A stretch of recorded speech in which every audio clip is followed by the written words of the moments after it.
I remember the day they laughed the loudest. It echoed in my mind like a curse. I had just told them I was quitting my dead-end job to chase my dream of becoming a game developer. My hands trembled, but I believed in it with every fiber of my being. Their faces twisted with disbelief, eyebrows raised in mockery.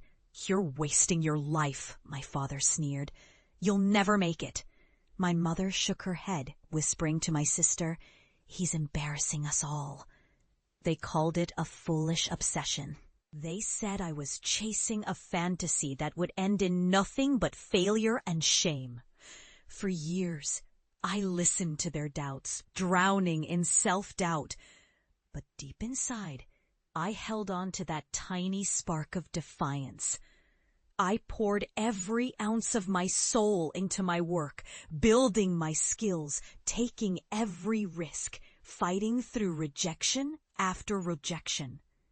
I lost friends, sleepless nights, and moments of crushing despair.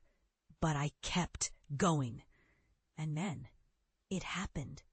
My game exploded online. It went viral, topping charts, earning awards, and finally recognition from the industry I'd once been told I'd never belong to. I built my own studio, employed others, and turned my art into a legacy. I proved everyone wrong, including myself.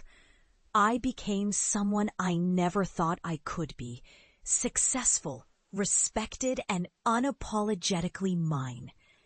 Years later, I decided to return home.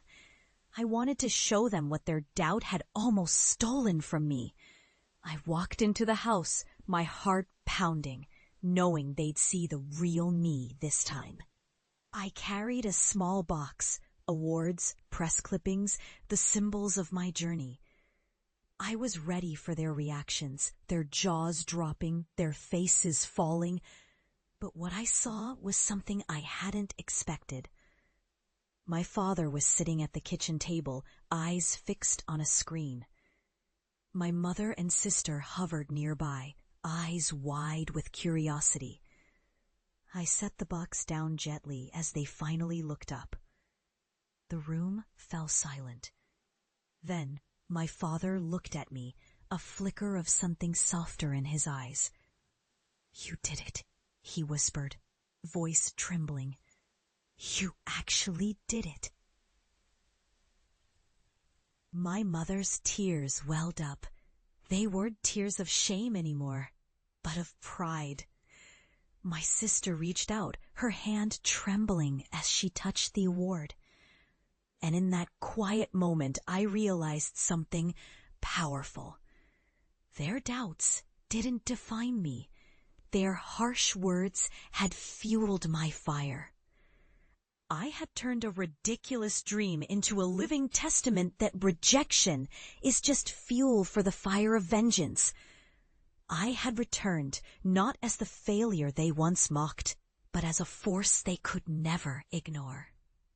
I looked at them and finally understood. The greatest victory isn't just in the success, but in the moment when you stand tall and say, "You doubted me, but I proved you wrong."